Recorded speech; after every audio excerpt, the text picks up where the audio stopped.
Hi James, hope you're well. Morning. It was actually a very successful night on Thursday, but a physically taxing one as well. How does that all set you up for tomorrow? No, yeah, it was obviously a great result for ourselves, and we're going into extra time. So obviously 30 minutes more in the bank, but we've got great medical department here who we've been round the clock trying to get ourselves in the best condition for tomorrow, which we know we will be. The manager was telling us the club hopes to get some help from the governing bodies in terms of moving fixtures to help with the Europa League run. How important as a player do you feel that help would be? Yeah, I think it's important.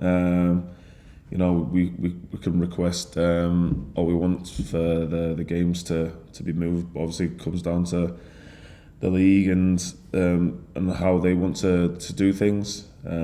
I think you see us in the semi-final. It's a massive achievement, and you'd like to think we can get a little bit of help of moving fixtures, but it's out of our hands. You see it in other leagues around the countries, helping the teams. So we just got to see what happens.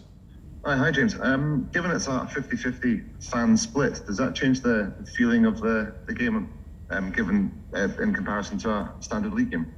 No, you're playing against your rival. All your thoughts is what's on the pitch and how to find the solutions and how to find a way to beat your opponent. And obviously there's going to be one winner. So yeah, you don't really take that into context when you're playing.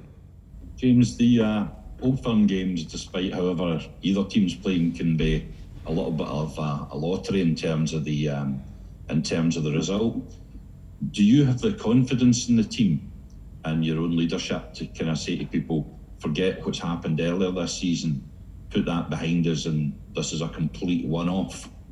Yeah, we do that with every other game. We don't think about previous games or previous seasons, and we always think about what's ahead and what we can learn from the previous games. But it's in the past, and we always use the cliche of one game at a time, and that's what we've always done. Braga was a massive achievement for ourselves, but it's in the past now. We've got to use that confidence from that game and the momentum to use it into this weekend. And any previous things is in the past, and we're going in there with full of confidence, with great belief, and we'll give our all to make sure we get into the final. Hi James, it's obviously been a fantastic individual season for you. I think you're now the joint top scorer in the Europa League, which is a nice statistic for yourself individually. How determined are you on a personal level to make sure that you end the season with silverware, because it has been so fantastic individually, as I say? Yeah, you always want to play for Rangers, you always want to win silverware, so our aim is always to try and get as much silverware as we can, especially on a personal level. But that's why all the boys wanted to sign for a club like Rangers. You want to win silverware, and the club demands silverware, and the fans demand silverware. So, we've just got to be fully at it until the end of the season, and try and win all the games we possibly can. Morning, James. Morning. On Thursday, we saw the familiar sight of Borna crossing and you get an end of it and a goal.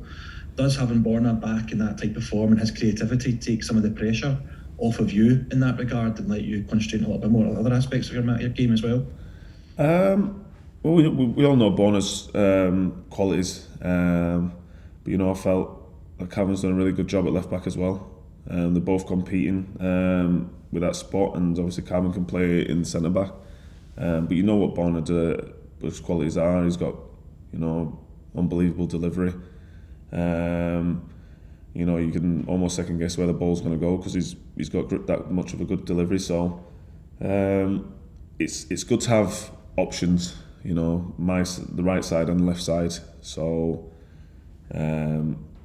whoever plays there, we're always going to have that creativity that we always want as a team to create chances. We've also seen you take a lot of high pressure penalties over the years. Probably none more so than Thursday, with an extremely long wait for you before you could take it. What exactly goes through your mind at that time, or do you just try and blank everything out and think of nothing? What is the thought process? Yeah, just blank everything out. It was definitely a long one to wait for. I think the referee blew it again because people were trying to get into the box. So it was just a matter of just just blanking everything out, keeping calm as possible, and just focus where I'm going to put the ball. So yeah, I've done a few of them now, so which obviously helps. And you know, like I always say, I'm always there to try and help the team to, you know, to move us forward and put a goal in the back of the net. Hi James. In comparison to other Celtic teams and managers you've faced, what are the challenges that this current Celtic side present for Rangers? Well, it's another 11 players on the pitch, and you know, it's a team that's our rival. You know, going to the game, it's a team a game that requires who wants it more. You know, you could tend to see the games maybe be a bit scrappy, and maybe the qualities don't always come out, but it's just another 11 players on the pitch compared to the rest. Hi James, morning. I guess your last experience of Hampden Park wasn't particularly a happy one. Is something that you're really determined to put to bed, you know, in a big game, 50-50 crowd? It's something that you think the mentality of the squad can cope with? Like I said before, them games are in the past. We don't think about them games in the past, and we're using the current momentum that we're using now. You know, we've just beaten Braga in a two-legged game, and we've beaten Dortmund this season. You know, big opponents in European football, in the semi-final Europa. So we're using that momentum, the confidence to take us into this game. It's a one-off game. We know there's only going to be one winner. So, you know, I know all my boys will be fully at it, and I know my fans will be right behind us in the game, and you know, we've got to strive each other on to try and get the result that we want. Hi James. You've had some monumental highs over the past few seasons at Rangers in Europe and winning the league last season. Do you think for this team and yourself that a domestic trophy is the one thing that's missing? Yeah, well, I think that's been evident, especially since I've been here. You know, we've always came short of the aspects of the competitions that we've been in domestically. So we know it's an area that we have to improve as a team and as a club, that we want silverware in these cups. So the boys know what to do, and we've just got to deliver.